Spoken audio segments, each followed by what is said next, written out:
estás haciendo, Beatriz?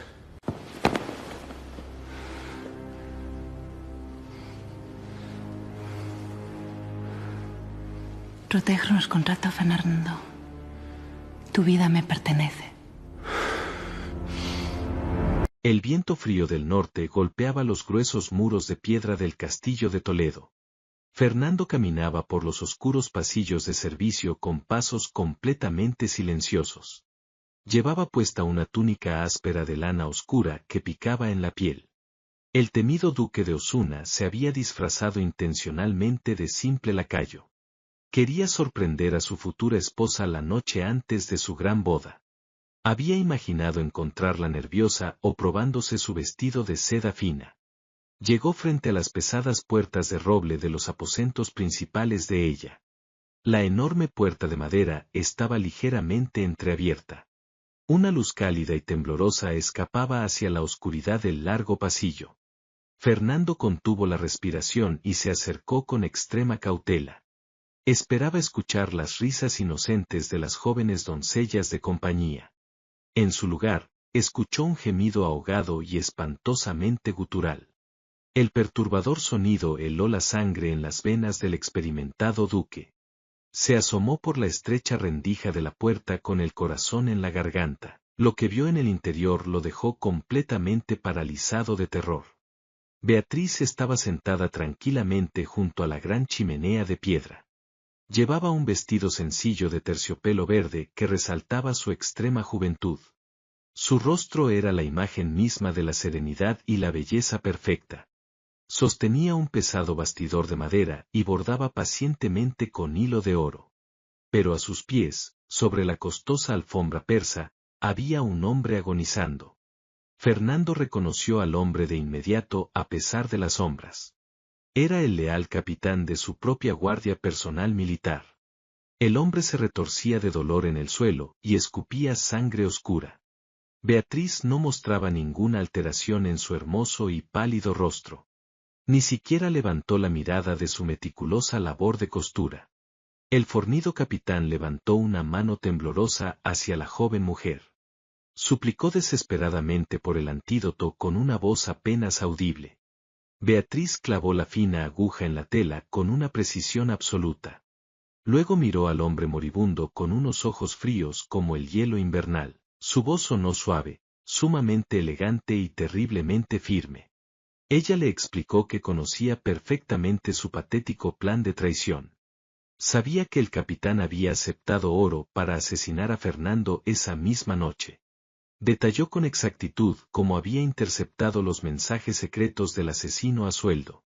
Explicó cómo había cambiado hábilmente el veneno destinado a la copa de vino del duque. Ese mismo veneno ahora corría destructivamente por las venas del propio traidor. Fernando escuchaba cada una de sus palabras con un terror creciente. La mujer con la que se iba a casar era una estratega letal y despiadada. Beatriz continuó hablando con una calma pasmosa que asustaría al mismo diablo. Aclaró rápidamente que no estaba salvando a Fernando por amor o devoción ciega. Dijo claramente que el ducado de Osuna era simplemente el instrumento para su propio poder. Necesitaba a Fernando completamente vivo para asegurar su posición en la traicionera corte. Cualquier amenaza contra la vida del duque era una amenaza directa contra sus propios planes. Por lo tanto, ella destruiría a cualquier enemigo oculto sin dudarlo ni un solo segundo. Beatriz explicó que sus espías ya operaban en las sombras más profundas de la nobleza. Conocía el precio exacto por el que cada hombre en este castillo podía ser comprado. El capitán intentó hablar nuevamente, pero la sangre ahogó todas sus palabras. Ella continuó bordando, deslizando la aguja con una gracia casi hipnótica. Dijo que el matrimonio noble era simplemente un contrato forjado en sangre y ambición. Afirmó que protegería ese sagrado contrato con la vida de cualquiera que interfiriera. No permitiría jamás que un simple asesino a sueldo arruinara su gran destino. Ella iba a ser coronada como la mujer más poderosa de toda la región. Nadie le arrebataría el control absoluto que estaba firmemente destinada a ejercer. El silencio sepulcral cayó sobre la habitación cuando el hombre dejó de moverse. El fuego ardiente de la chimenea proyectaba sombras oscuras sobre el rostro de Beatriz. En ese preciso instante, ella parecía una diosa de la venganza esculpida en mármol blanco. Fernando había luchado ferozmente en sangrientas cruzadas militares.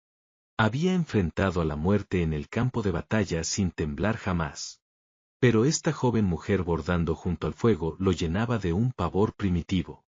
Su mente brillante y despiadada era un arma muchísimo más afilada que cualquier espada. El duque tragó saliva pesadamente, sintiendo un sudor frío recorrer su frente. Él siempre había creído ser el lobo dominante y absoluto en su propia manada. Pero ahora se daba cuenta brutalmente de que estaba a punto de casarse con el cazador.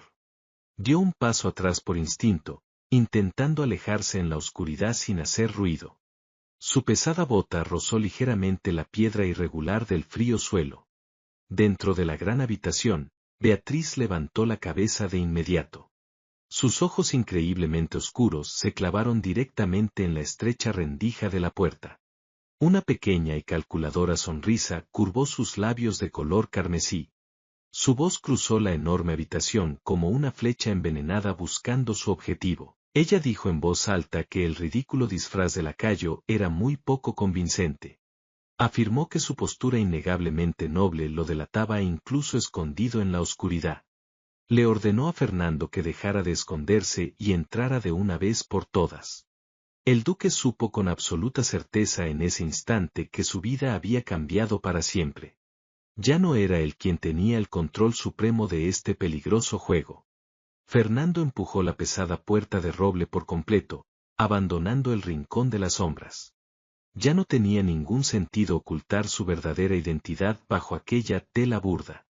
Se enderezó con lentitud, mostrando la imponente estatura que correspondía al duque de Osuna.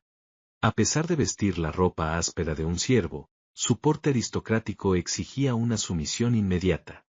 Beatriz lo observó entrar al aposento sin mostrar la menor sorpresa en sus facciones perfectas. Dejó el bastidor de madera sobre una pequeña mesa auxiliar tallada en fino nogal. Sus movimientos eran pausados, perfectamente calculados, carentes de cualquier atisbo de nerviosismo. El cuerpo sin vida del capitán de la guardia yacía rígido en el suelo, separándolos físicamente. Fernando clavó sus ojos oscuros en su jovencísima prometida, buscando una grieta en su armadura moral. Le preguntó con voz grave cómo se atrevía a ejecutar a un oficial de alto rango en su propio castillo. Beatriz exhaló un suspiro suave, casi divertido por la aparente ingenuidad de las palabras del duque. Se levantó de la silla de respaldar alto con la gracia innata de quien nació para gobernar. Caminó hacia el cadáver con pasos firmes y tocó el calzado del muerto con la punta de su zapato de seda. Explicó que aquel hombre ya no era un oficial leal, sino un verdugo pagado por sus peores enemigos. Le recordó que el acero de los traidores no entiende de rangos, títulos ni falsas promesas de fidelidad. Fernando dio un paso adelante, ignorando por completo el peligro del veneno que aún flotaba en el aire. Exigió saber de inmediato quién era la mano oculta que financiaba semejante intento de magnicidio. Beatriz sonrió de medio lado, una mueca sutil que revelaba una inteligencia intelectualmente superior. Cruzó sus brazos finos sobre el pecho y miró fijamente al experimentado guerrero de las cruzadas. Reveló que la conspiración nacía en las entrañas mismas del influyente Consejo de Castilla. Mencionó nombres específicos de nobles, fechas exactas de reuniones secretas y las sumas de oro entregadas. Fernando sintió un frío helado en la espalda al comprobar el nivel de detalle de aquella información. La red de espionaje personal de esta joven de 20 años superaba con creces a la del mismísimo monarca. Ella argumentó que la desaparición del capitán debía manejarse con una discreción absoluta e inmediata. Faltaban menos de 12 horas para que las campanas de la gran catedral repicaran anunciando la boda. Un escándalo de sangre en los aposentos nupciales destruiría las ambiciones políticas de ambas dinastías. Fernando sugirió convocar a sus soldados de confianza para retirar el cuerpo de manera oficial. Beatriz negó con la cabeza con una determinación implacable que lo dejó completamente mudo. Afirmó que la lealtad de los soldados es una mercancía volátil en tiempos de guerra cortesana. Propuso una solución muchísimo más audaz, limpia y, sobre todo, definitiva para el problema. Caminó hacia la esquina de la habitación y retiró la pesada alfombra persa que cubría el suelo. Mostró una trampilla de madera maciza integrada perfectamente en la estructura de la piedra. Explicó que ese pasadizo secreto descendía directamente hasta los fosos más profundos del río Tajo. La corriente rápida de las aguas se encargaría de borrar cualquier evidencia física de la traición. Fernando comprendió que su prometida ya había previsto este desenlace mucho antes de que él cruzara el umbral. En este juego de poder, él no era el estratega principal, sino un testigo forzado de su genialidad. Beatriz le pidió que utilizara su fuerza física para levantar el pesado cuerpo del capitán maldito. El duque dudó un instante, herido en su orgullo al verse convertido en el ejecutor de sus órdenes. Sin embargo, la fría lógica que emanaba de la joven dama no dejaba espacio para el debate de alcoba. Se agachó, conteniendo el aliento, y cargó el cadáver del traidor sobre sus anchos hombros de militar. Ella levantó la trampilla con una agilidad sorprendente, revelando una boca de oscuridad absoluta. Un hedor a humedad rancia y a piedra mojada inundó la estancia, rompiendo la fragancia de los perfumes. Fernando arrojó el fardo humano al vacío, escuchando cómo golpeaba las paredes estrechas del ducto. Un eco seco seguido de un lejano impacto contra el agua confirmó la desaparición final del asesino. Con una calma pasmosa, la joven cerró la madera y volvió a colocar la alfombra en su sitio exacto. No quedaba ni una sola mancha en el suelo que delatara la ejecución sumaria ocurrida hacía unos minutos. Beatriz se dio la vuelta, se sacudió las manos invisibles y fijó sus ojos oscuros en el semblante del duque. Le advirtió con voz serena que el sagrado matrimonio no mermaría en absoluto su independencia espiritual. Dejó claro que jamás se convertiría en una duquesa sumisa que esperara sus regresos bordando en la torre. Exigió ser tratada como su aliada más letal, su consejera principal y su escudo invisible en la corte de Toledo. Fernando la contempló en silencio, experimentando una fascinación profunda mezclada con un temor reverencial. Supo en ese instante que la corona de su ducado pesaría mucho más de lo que jamás había calculado. El joven guerrero asintió lentamente, aceptando las duras condiciones de aquel pacto de sangre tácito. Mañana por la mañana caminarían juntos hacia el altar mayor rodeados por la nobleza más poderosa del reino. El pueblo entero vitorearía a la pareja perfecta, unida por el deber, el linaje y el honor familiar. Pero solo ellos dos compartirían el secreto de que su imperio se había consolidado sobre un pozo de muerte. La noche continuó su curso y el silencio sepulcral regresó a los pasillos del viejo alcázar de piedra. Beatriz se sentó de nuevo frente a la chimenea y retomó su labor de costura con total naturalidad. Fernando se retiró del aposento con el pulso acelerado, pero con una claridad mental absolutamente nueva. Había entrado disfrazado de lacayo para someter el espíritu de su futura esposa mediante la sorpresa. Salía de allí sabiendo que compartía su destino con una mente política brillante y sumamente peligrosa. La verdadera batalla por la supervivencia en la corte castellana acababa de inaugurarse en la penumbra. Y el duque de Osuna estaba decidido a luchar al lado de la mujer más formidable que España había conocido. Ella no buscaba el afecto romántico que los poetas de la corte solían cantar en sus versos idílicos. Su ambición poseía una arquitectura fría, sólida y perfectamente orientada hacia la supervivencia dinástica. Fernando comprendió que la debilidad de su dinastía radicaba precisamente en la confianza ciega que él solía otorgar. Las cartas del Consejo de Castilla que Beatriz mencionó revelaban una red de corrupción que amenazaba su herencia. Cada palabra pronunciada por la joven poseía el peso de un decreto real dictado en la más absoluta intimidad. Él miró sus propias manos, acostumbradas al pomo de la espada y al sudor de los campos de batalla europeos. Ahora debía aprender a manejar un arma distinta, la palabra precisa, el silencio calculado y la alianza secreta. La vela de cera de abejas comenzaba a consumirse, dejando caer lágrimas doradas sobre el candelabro de bronce. Beatriz humedeció sus labios con elegancia y fijó su atención en el último nudo del hilo dorado de su bordado. Sentenció que en Toledo los muros tienen ojos, pero sus propios ojos veían mucho más allá de las murallas de la ciudad. Le aconsejó que regresara a sus habitaciones de gala y descansara antes de que el sol de la mañana despertara a los cortesanos. El duque hizo una ligera inclinación de cabeza, un gesto que reconocía la superioridad intelectual de su compañera. Giró sobre sus talones y cruzó de nuevo el umbral, dejando atrás el aroma a azahar mezclado con el olor a hierro muerto. Mientras recorría los pasillos de servicio en la penumbra, el roce de la lana tosca ya no le provocaba molestia alguna. Su mente trabajaba a una velocidad frenética, devorando las implicaciones políticas de los nombres desvelados por Beatriz.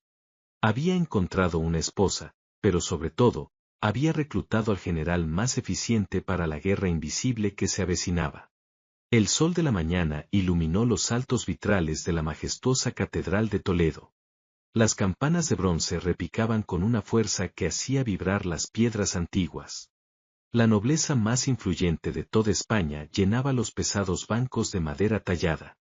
El ambiente olía fuertemente a incienso sagrado y a cera de abejas quemada. En la primera fila se encontraba el poderoso conde Enrique de Mendoza. Él era uno de los líderes más temidos y respetados del traicionero Consejo de Castilla.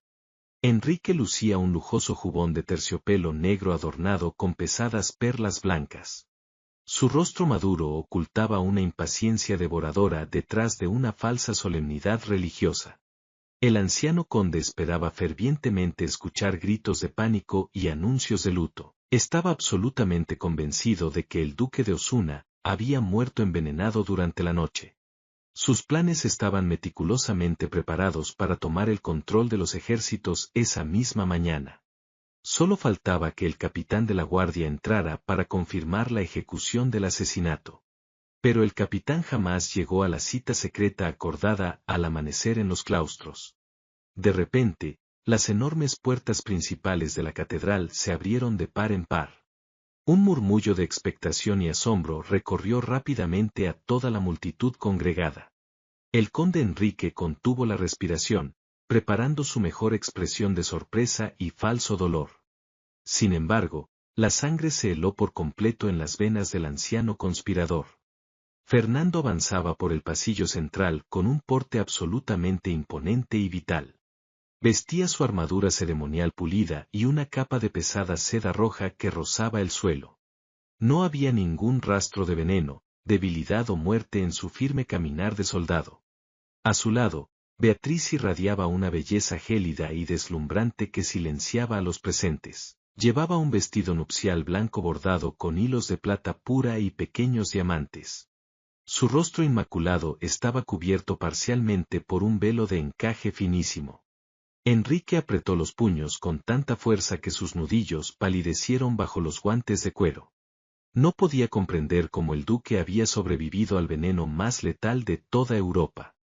Fernando clavó su mirada oscura y feroz en el conde durante un breve y cortante segundo. Esa única mirada silenciosa confirmaba que el duque sabía absolutamente toda la verdad. Beatriz caminaba con la cabeza alta, marcando el ritmo solemne de la marcha nupcial. Llegaron ante el altar mayor, donde el arzobispo aguardaba para oficiar el sagrado sacramento. La ceremonia transcurrió con la lentitud habitual de las grandes alianzas de Estado. Beatriz pronunció sus votos con una voz sumamente clara, serena y perfectamente audible. Juró lealtad y obediencia con los mismos labios que la noche anterior habían justificado una ejecución. Fernando colocó el pesado anillo de oro y rubíes en el dedo de su nueva esposa. Al tocar su piel, sintió la temperatura fría y calculadora de una verdadera estratega política. Una vez finalizada la misa, los invitados se trasladaron al gran salón de banquetes del Alcázar. El vino dulce fluía en abundancia y los músicos tocaban alegres melodías cortesanas. El conde Enrique intentó mantenerse alejado de la peligrosa pareja de recién casados. Necesitaba tiempo desesperadamente para reagrupar a sus aliados y planear un nuevo ataque en la sombra. Pero Beatriz no estaba dispuesta a concederle ni un solo minuto de tregua o respiro. Tomó una copa de cristal tallado y caminó directamente hacia el aterrorizado conde. Fernando la siguió de cerca, protegiendo la espalda de su letal y hermosa esposa. El ruido del inmenso salón pareció desvanecerse cuando la duquesa se detuvo frente a Enrique. Beatriz esbozó una sonrisa deslumbrante que no llegó en absoluto a sus ojos oscuros. Habló con un tono de voz deliberadamente alto para atraer la atención de los nobles más cercanos.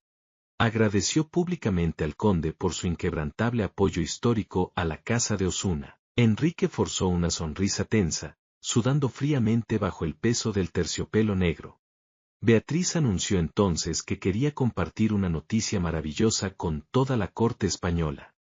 Declaró que había revisado los libros de cuentas de las problemáticas fronteras orientales del ducado. Explicó que había descubierto una inmensa red de minas de plata ocultas en esa región montañosa. Esas minas eran, en realidad, la fuente principal de financiación secreta de los traidores del Consejo. Enrique sintió que el suelo de mármol pulido desaparecía repentinamente bajo sus pesadas botas. Beatriz continuó hablando con una voz dulce, venenosa y cargada de falsa piedad cristiana.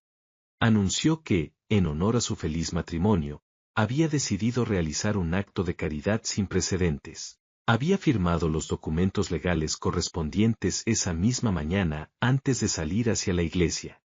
Cedía el control absoluto y perpetuo de esas minas de plata directamente a la Santa Iglesia de Roma. Además, otorgaba una generosa 10ª parte de las ganancias futuras a la corona del rey de España. Afirmó en voz alta que lo había hecho en nombre del querido conde Enrique, para asegurar su salvación espiritual. Los nobles presentes estallaron en aplausos sonoros ante tan noble y devota acción financiera. El golpe maestro de la joven duquesa acababa de destruir por completo la economía militar de los rebeldes. Enrique no podía protestar, ni reclamar las ricas minas, ni mostrar enojo alguno públicamente. Oponerse a esa donación significaba desafiar directamente al poder del rey y al mismísimo papa. Cualquier queja o reclamación lo expondría instantáneamente como un hereje codicioso y un traidor a la corona. El conde quedó atrapado en una prisión perfecta construida con palabras piadosas y aplausos cortesanos. Su rostro se tornó de un color púrpura enfermizo mientras intentaba articular una palabra de fingido agradecimiento. Terminó inclinando la cabeza con una humillación profunda, tragándose su propio veneno y un odio silencioso. Beatriz levantó su copa de cristal y brindó cínicamente por la larga vida del Consejo de Castilla.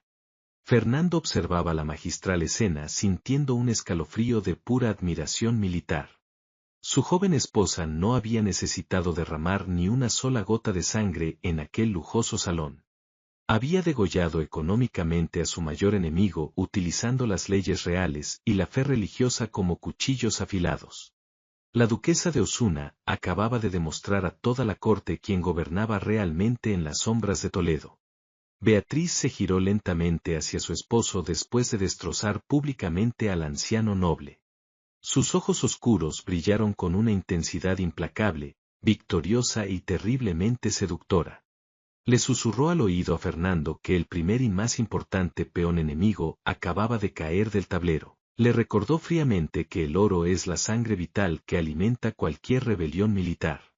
Sin esa inmensa riqueza oculta, el Consejo de Castilla no podría pagar a sus temibles mercenarios extranjeros. El conde Enrique ahora tendría que responder ante sus propios y furiosos aliados por la enorme pérdida. Los lobos traidores se devorarían entre ellos mismos antes de que terminara el crudo invierno castellano. Fernando rodeó la estrecha cintura de su esposa con un brazo fuerte, firme y protector. Frente a la corte entera, parecían la pareja más enamorada y perfecta del reino cristiano. Pero en la intimidad de su susurro, él le juró que sería su espada más letal y obediente. Beatriz asintió con una leve inclinación de cabeza, aceptando su sumisión estratégica con total naturalidad. El pacto de sangre forjado sobre un cadáver anoche se había sellado con oro y ruina esta mañana. La música festiva ocultaba a la perfección el sonido de una nueva dinastía afilando sus garras.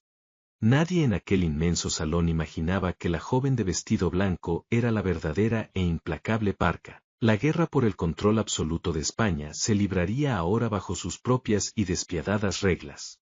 El otoño llegó a Castilla con un viento helado que desnudaba rápidamente los árboles.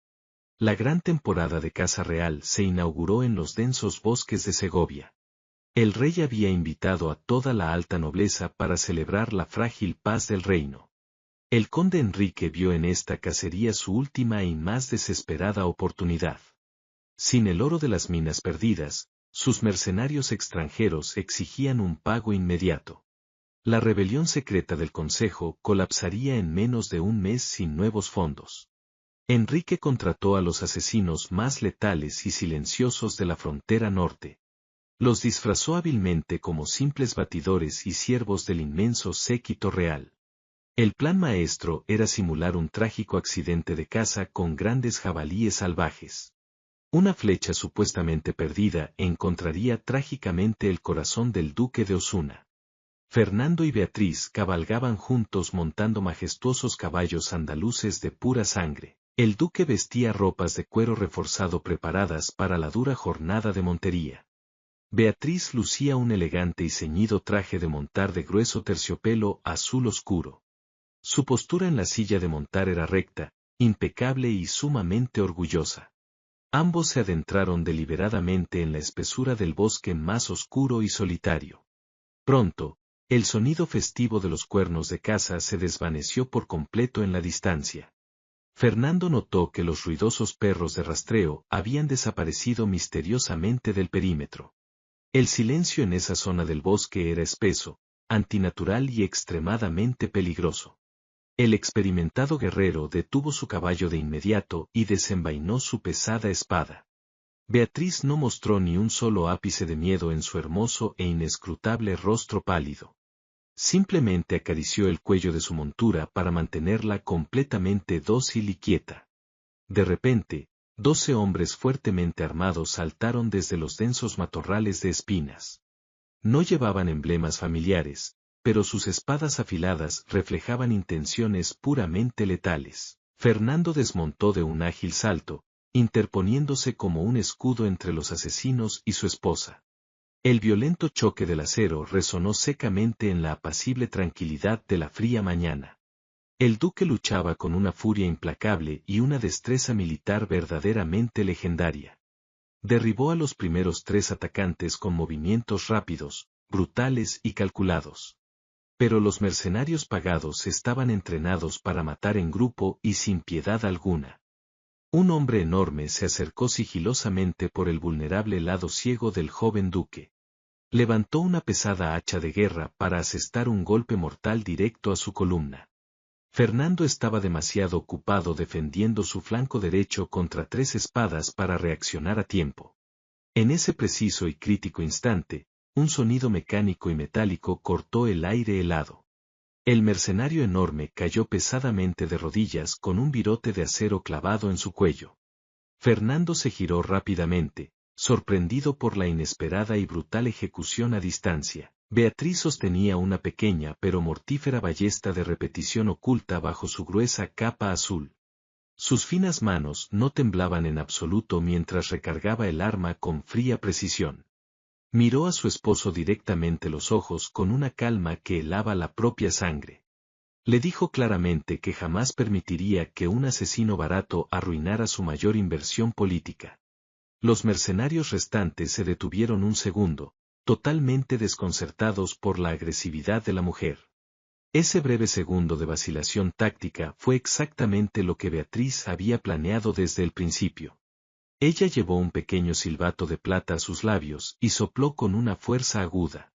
El sonido penetrante rompió el silencio del bosque y despertó a las verdaderas sombras ocultas.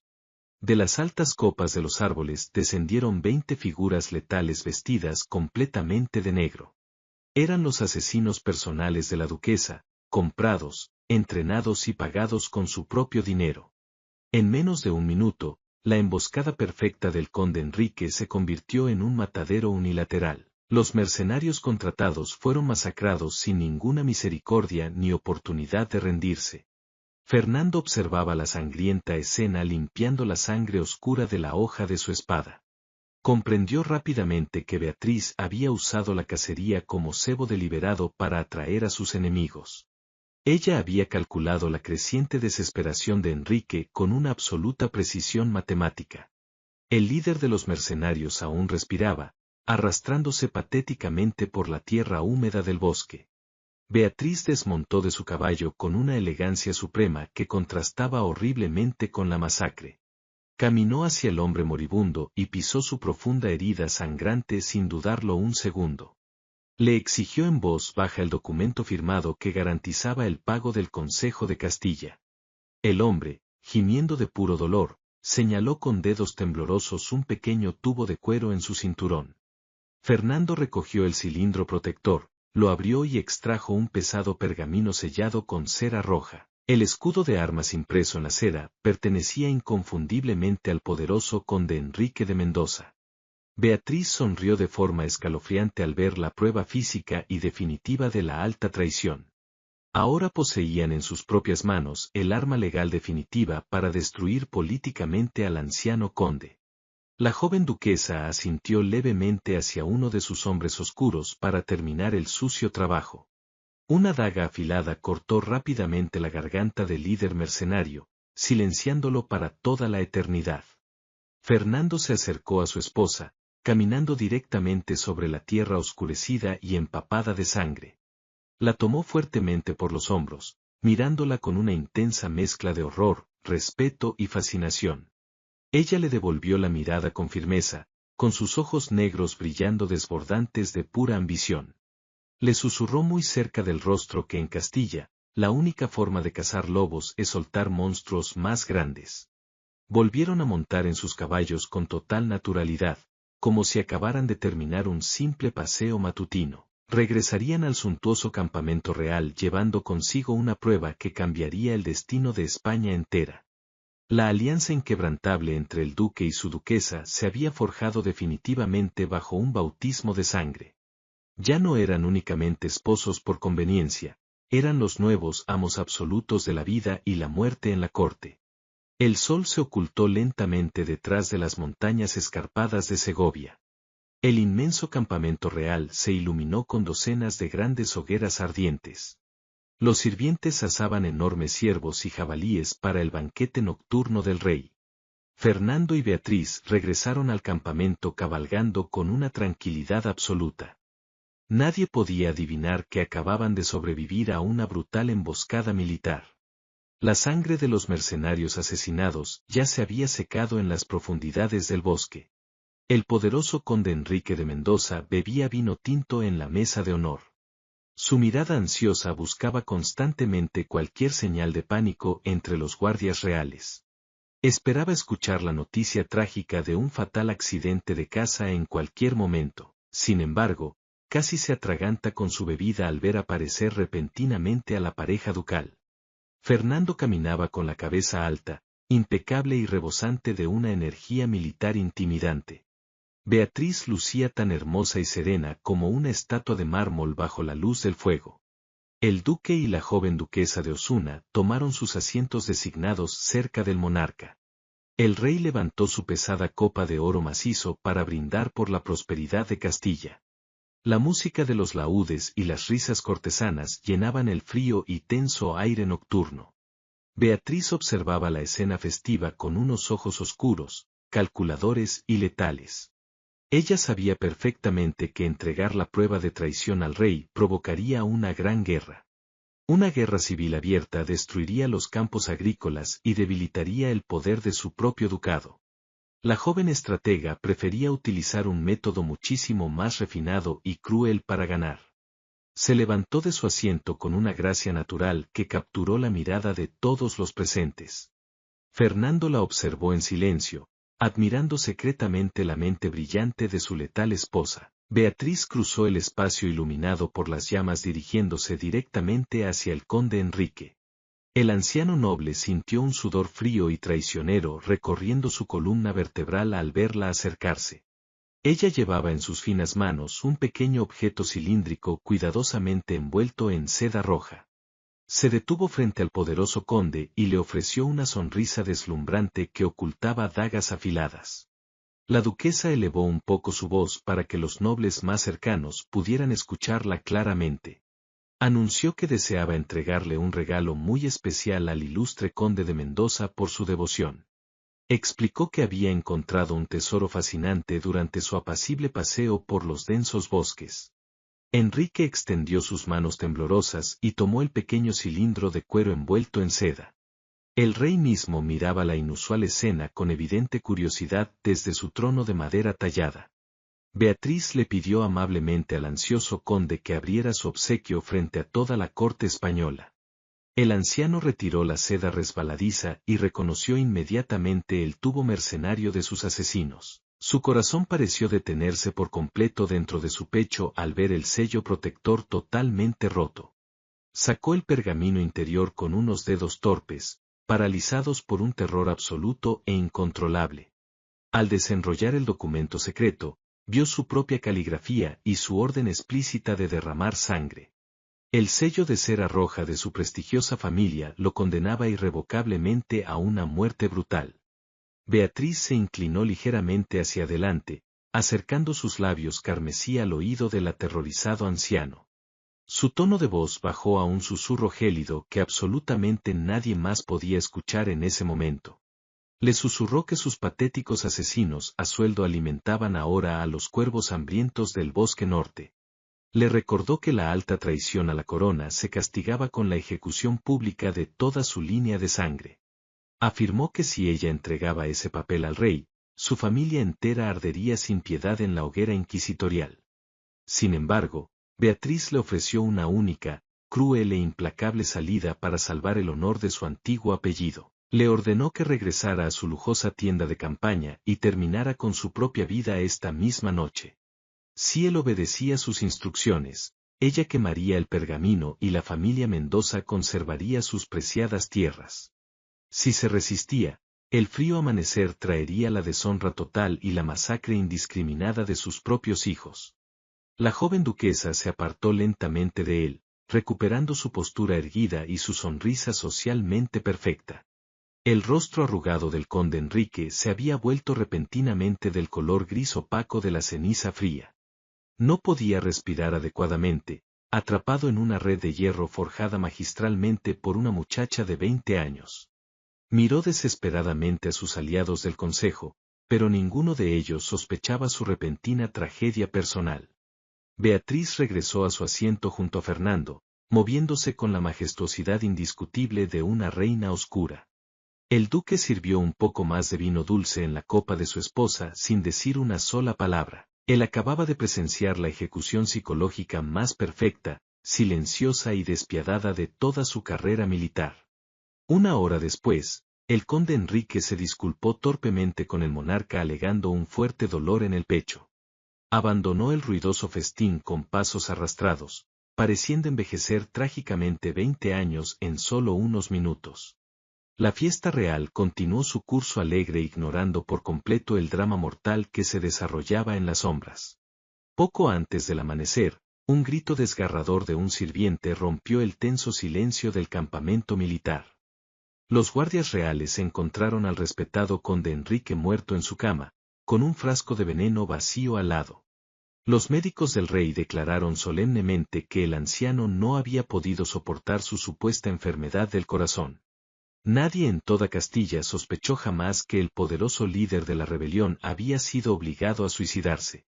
Beatriz estaba de pie junto a su propia tienda, observando la conmoción matutina con una frialdad verdaderamente glacial. Fernando se colocó discretamente a su lado, cubriendo los finos hombros de su esposa con una pesada piel de lobo.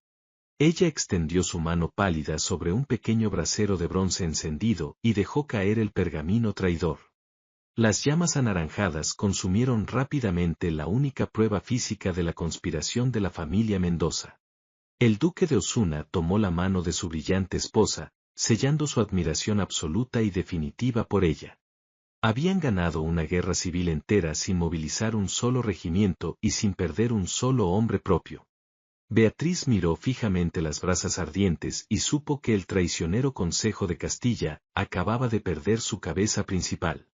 Ahora, ellos dos tenían el control total y absoluto para moldear el futuro político de España a su propio antojo. La corte pronto buscaría un nuevo líder, y la duquesa ya tenía preparado su siguiente e implacable movimiento en el tablero. El invierno cubrió las altas murallas de Toledo con una espesa capa de escarcha blanca. La repentina muerte del conde Enrique había dejado un vacío absoluto en el Consejo de Castilla. Los líderes rebeldes restantes se miraban unos a otros con una profunda y silenciosa paranoia. El rey no era en absoluto un hombre ciego ni un monarca ignorante de la política oscura. Había notado perfectamente cómo el poder del duque de Osuna crecía desmesuradamente en las sombras. Sabía que la perfecta alianza entre Fernando y Beatriz representaba un peligro latente para la propia corona. Un monarca astuto jamás ataca frontalmente a su general más fuerte, respetado y victorioso. El rey decidió utilizar el arma más antigua y destructiva de las cortes europeas para dividirlos.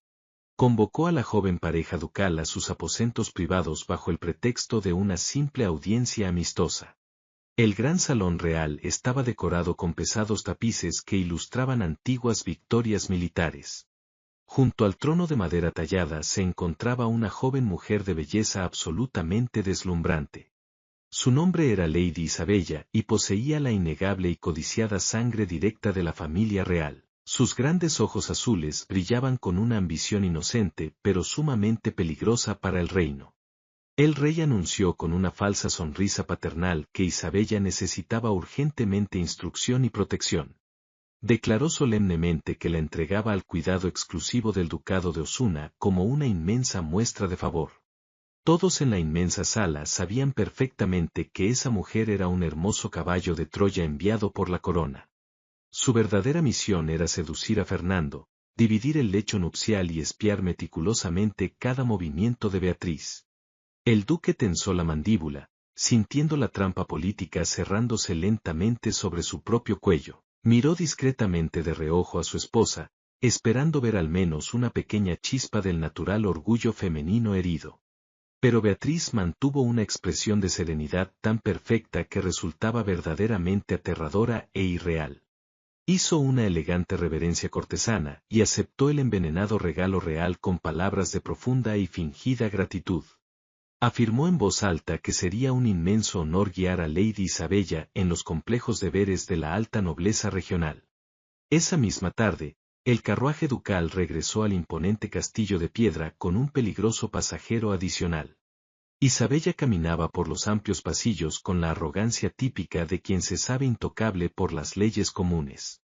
Ella intentaba constantemente cruzar miradas seductoras con el imponente duque a espaldas de su joven esposa.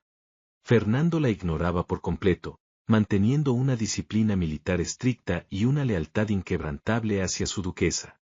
Él sabía con absoluta certeza que cualquier mínimo error carnal significaría su propia ruina política y personal inminente. Por la noche, en la más estricta intimidad de sus aposentos asegurados, Fernando le preguntó a Beatriz por su contraataque. Le recordó con evidente frustración que Isabella escribiría informes diarios al rey detallando cada uno de sus movimientos. La joven duquesa se cepillaba su largo y oscuro cabello frente a un pesado espejo de plata finamente pulida.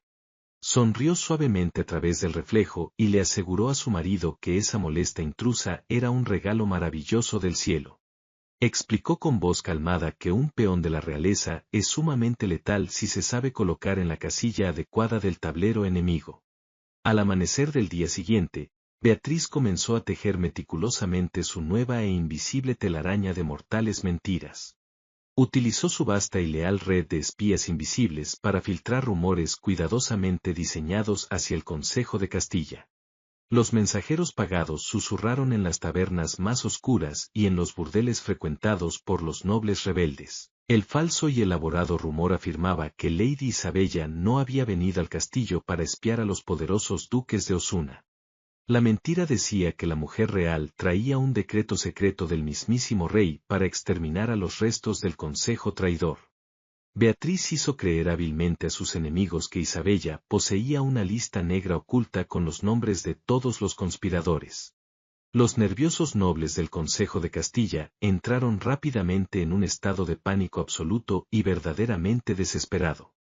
Sin el liderazgo fuerte y unificador del difunto conde, actuaban guiados únicamente por el puro y primitivo miedo a la soga.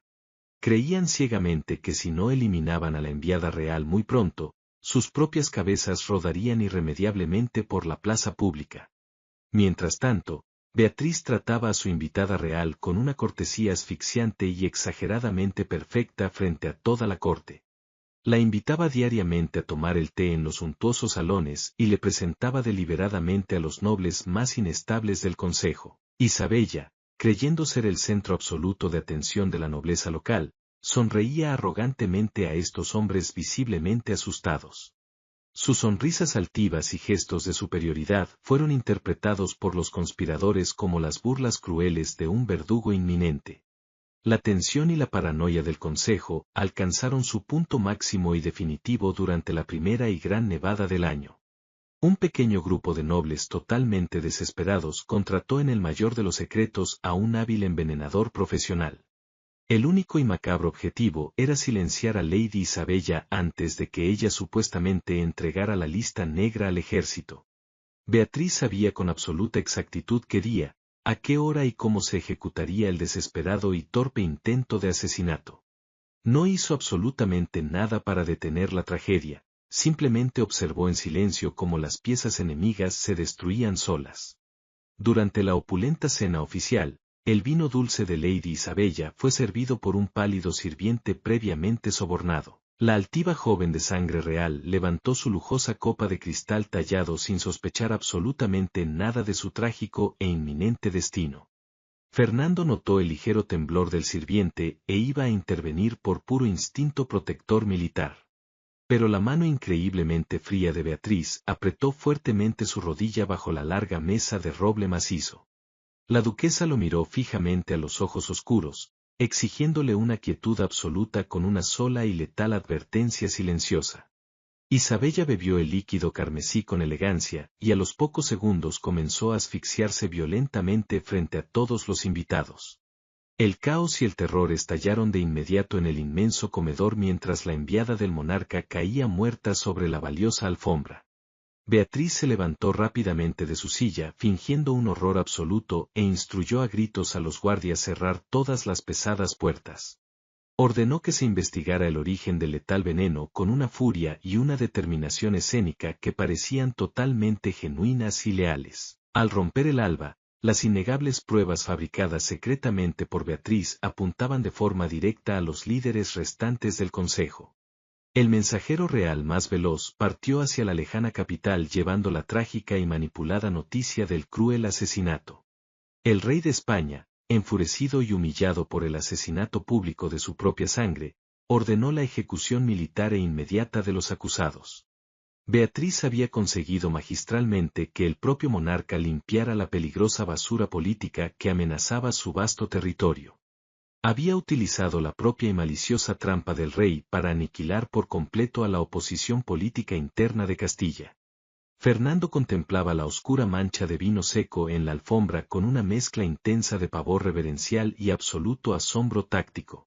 Su hermosa esposa había transformado una invasión directa de la corona en una guillotina perfecta e implacable para sus enemigos regionales. Todo el inmenso poder político y económico de la región recaía ahora unánimemente y sin oposición alguna en las manos del ducado. Beatriz se acercó a su imponente esposo en la fría penumbra del salón vacío y apoyó suavemente su cabeza en su ancho pecho acorazado. Le susurró con voz engañosamente aterciopelada que la sangre real siempre ha sido el fertilizante más efectivo para las tierras ambiciosas. El victorioso duque la abrazó fuertemente, sabiendo con total certeza que estaba casado con el ser más peligroso de toda la creación divina. La guerra silenciosa continuaba su inevitable curso histórico, pero ahora ellos poseían absolutamente el tablero, las piezas y el control del destino. La primavera floreció en Castilla, pero trajo consigo la furia incontenible del monarca. El rey de España se retorcía de indignación en su suntuoso trono de oro macizo. Había comprendido perfectamente que la joven duquesa de Osuna lo había utilizado como a un simple verdugo. Su orgullo real estaba profundamente herido y su paciencia política se había agotado por completo. Decidió abandonar las inútiles intrigas palaciegas y utilizar el peso abrumador de la ley marcial. Un emisario real llegó al galope al castillo de Toledo portando un pesado pergamino sellado. El decreto ineludible ordenaba la movilización inmediata de todas las tropas leales del ducado. Fernando debía marchar al mando de su ejército hacia la letal y ardiente frontera del sur. Una horda masiva de enemigos extranjeros amenazaba con devastar las defensas cristianas. Todos en la corte sabían que esta campaña militar era una condena de muerte disfrazada de deber patriótico. El rey esperaba que el desgaste brutal del crudo asedio terminara con la vida del invicto duque. Si Fernando se negaba a marchar, sería declarado automáticamente un traidor y despojado de todos sus títulos. Era una trampa perfecta, tejida hábilmente con los hilos irrompibles del honor militar y la obediencia. Fernando leyó el documento en silencio, sintiendo el peso de la responsabilidad antes de ponerse la armadura. Miró a Beatriz, quien observaba al enviado real con unos ojos oscuros que prometían una venganza helada. Esa noche, en la solemne penumbra de sus aposentos, el duque pulió meticulosamente su vieja espada. Le confesó a su esposa que el ejército enemigo superaba en número a sus fuerzas de manera abrumadora. Beatriz se acercó a él con pasos silenciosos y acarició el acero frío de la hoja mortífera. Le ordenó con una voz firme, totalmente carente de lágrimas, que sobreviviera y triunfara a cualquier precio. Le juró que, mientras él derramaba sangre en el desierto, ella ahogaría al monarca en su propio palacio. Al amanecer, las formidables tropas de Osuna marcharon hacia el sur bajo un cielo gris y amenazador. Fernando cabalgaba al frente de la columna, imponente, aceptando su oscuro destino de líder guerrero. Beatriz contempló la solemne partida desde la torre más alta de la fortaleza, calculando fríamente los tiempos. Tan pronto como el último estandarte desapareció en el horizonte, la duquesa inauguró su propia guerra despiadada. Ella no empuñaba espadas de acero brillante, sino los inmensos e inagotables recursos económicos del ducado. Envió inmediatamente a sus agentes comerciales más astutos a todas las provincias agrícolas de Castilla. Durante semanas, compraron de manera secreta y sistemática todas las reservas de trigo del vasto país. Adquirieron el monopolio absoluto sobre el hierro forjado, secando por completo los mercados que abastecían a la corona.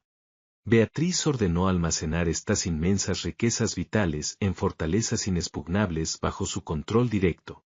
Mientras tanto, en la lejana y sangrienta frontera sur, Fernando demostraba por qué era el general supremo. El duque no se dejó acorralar dócilmente en las fortificaciones como esperaba el complacido y lejano monarca. Utilizó una brutal guerra de guerrillas, emboscando a las enormes columnas enemigas en los estrechos desfiladeros. Luchó con una fiereza casi demoníaca, impulsado por el recuerdo de la mente brillante que protegía su hogar.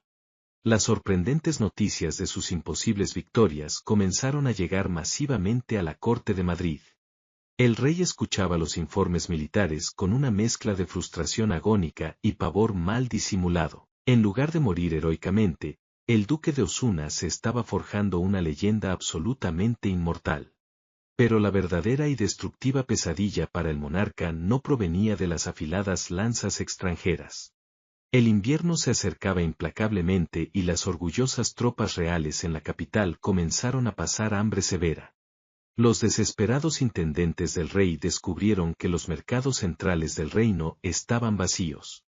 No había grano barato para alimentar a los regimientos ni hierro puro para forjar nuevas herraduras de guerra. Los precios de los alimentos básicos se multiplicaron drásticamente en cuestión de muy pocos días.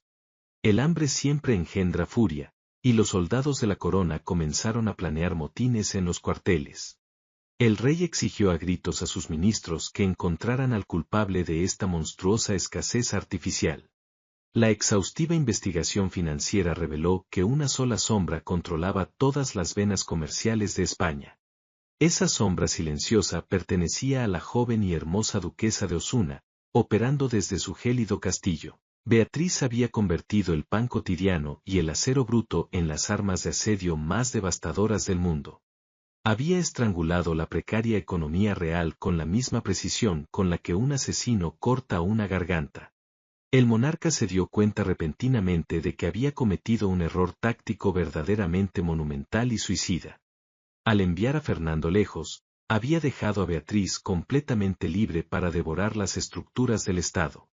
El rey estaba ahora atrapado en una opulenta jaula de hambre, incapaz de alimentar a su propia guardia pretoriana. Si se atrevía a arrestar a la duquesa, los vitales suministros ocultos jamás aparecerían y su ejército lo derrocaría. Beatriz recibió la desesperada misiva del monarca solicitando urgentes negociaciones con una sonrisa de puro desprecio. Paseaba por su lujoso salón adornado con tapices, sabiendo que el hombre más poderoso de España rogaba por trigo. Ella redactó una respuesta diplomática, cargada de una devoción falsa que destilaba un veneno político letal. Aceptaba vender el grano salvador a la corona, pero exigía un precio exorbitantemente cruel y humillante. Demandaba el control administrativo, legal y absoluto sobre 3 provincias extraordinariamente ricas del norte. También exigió que el monarca nombrara públicamente a Fernando como el comandante supremo de todas las fuerzas armadas. La duquesa estaba obligando al rey a financiar económicamente su propia castración política frente a toda la alta nobleza. Beatriz selló la dura carta con cera negra, sabiendo que el soberano no tenía ninguna otra opción viable. La esposa del lacayo disfrazado acababa de poner brutalmente de rodillas al monarca más temido de la época. Mientras tanto, bajo el sol abrasador del desierto, Fernando clavaba su estandarte victorioso en una duna ensangrentada. Ambos, separados por cientos de arduas leguas de distancia, latían al unísono con el mismo pulso de la victoria total. Habían aplastado la voluntad de los reyes y forjado su propio imperio inquebrantable sobre el hambre y la espada. La joven que bordaba tranquilamente junto a un cadáver era ahora la dueña absoluta del destino de toda una gran nación. El ardiente verano castigó sin piedad los desolados campos de batalla del lejano sur. Fernando aplastó definitivamente a las últimas tropas enemigas en una victoria histórica y verdaderamente legendaria. El victorioso duque preparó a sus orgullosos veteranos para regresar a casa llenos de gloria. Sin embargo, el humillado rey de España se negaba rotundamente a rendirse ante un simple vasallo. Su corona estaba manchada por la brutal extorsión económica, y su orgullo sangraba profundamente. El monarca comprendió perfectamente que las espadas y el oro ya no podían destruir a la duquesa.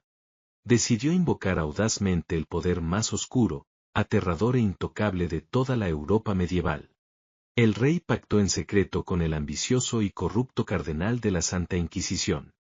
Acusarían a la inteligente mujer de usar brujería para controlar la voluntad del invicto duque. La luna llena se ocultó velozmente tras unas densas nubes negras sobre la antigua ciudad de Toledo. Decenas de monjes encapuchados rodearon el castillo ducal portando grandes antorchas ardientes. Los temidos inquisidores derribaron las gruesas puertas de roble actuando en el nombre de Dios. Beatriz los esperaba sentada tranquilamente en su suntuoso sillón de grueso terciopelo. Vestía una túnica negra muy sencilla, anticipando perfectamente este desesperado movimiento político. El despiadado cardenal leyó los horribles cargos de herejía con una voz que imitaba un trueno. La acusó públicamente de invocar demonios malignos para secar los campos y causar la gran hambruna. Sus propios y valientes guardias no pudieron defenderla ante la amenaza directa de la excomunión eterna. Levantar una sola espada contra el Santo Oficio significaba la condena del alma al fuego del infierno. Beatriz se levantó lentamente con una dignidad absoluta que paralizó a todos los fanáticos religiosos. Extendió sus finas manos blancas para que le colocaran los pesados grilletes de hierro frío. No hubo gritos agudos, ni súplicas desesperadas, ni una sola lágrima en su inescrutable rostro pálido. Caminó hacia el carruaje de los prisioneros como si estuviera asistiendo a una fiesta de la corte. Fue arrastrada violentamente a las húmedas y apestosas mazmorras debajo de la inmensa catedral principal. El olor a sangre vieja y miedo humano impregnaba cada bloque de piedra de la prisión subterránea. El Tribunal Especial del Santo Oficio se reunió rápidamente para condenarla antes del inminente regreso militar. Necesitaban desesperadamente quemarla en la plaza pública antes de que el ejército pudiera intervenir. Los monjes la amarraron fuertemente a una tosca silla de madera frente a los severos jueces eclesiásticos. El cardenal exigió una confesión inmediata y total para purificar su alma corrompida en la hoguera. El verdugo calentó unos hierros candentes en un brasero para ayudar a extraer la supuesta verdad. Beatriz levantó la mirada oscura hacia los ojos esquivos de sus crueles y corruptos interrogadores. Su voz sonó increíblemente serena, resonando en la silenciosa sala de tortura como cristal puro. Le preguntó directamente al cardenal cuánto oro exacto le había prometido el rey por este patético teatro. El alto eclesiástico palideció visiblemente bajo el peso de su suntuosa y pesada túnica roja. Ningún prisionero en toda la historia había osado desafiar al tribunal con tanta y tan fría arrogancia. Beatriz mencionó inmediatamente detalles sumamente específicos sobre los vicios secretos del juez principal. Habló en voz alta sobre los 3 hijos ilegítimos que el cardenal escondía en un monasterio lejano.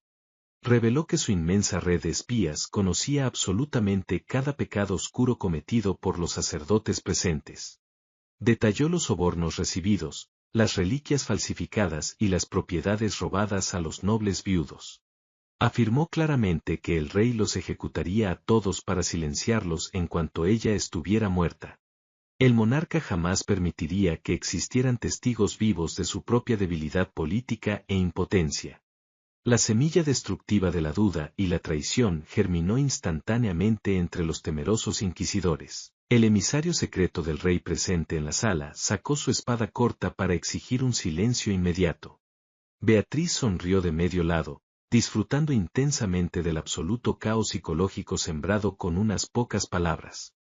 Les recordó de manera escalofriante que 100.000 soldados veteranos y enfurecidos marchaban rápidamente hacia el norte. Ese poderoso ejército no le debía lealtad divina a ningún papa ni obediencia ciega a ningún rey mortal.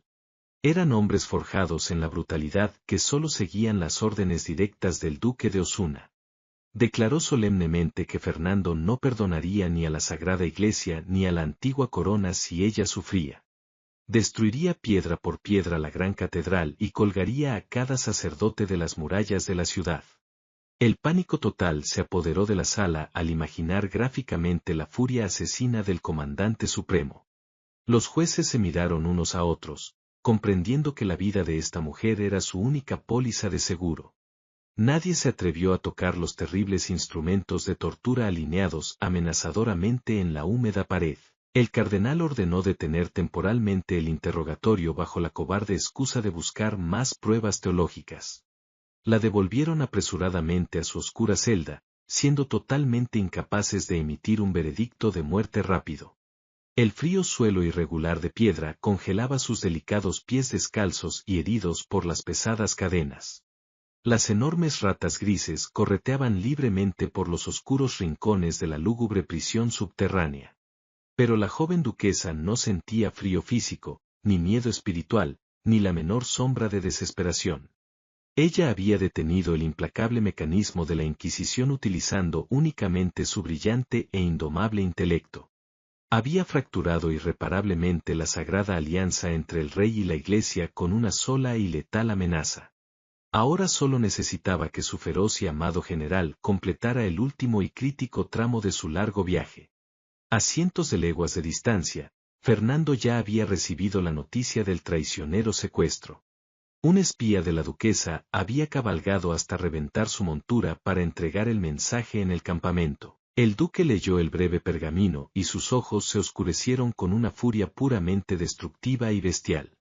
Ordenó a sus tropas de élite abandonar el equipo pesado y marchar a un ritmo doble hacia la capital.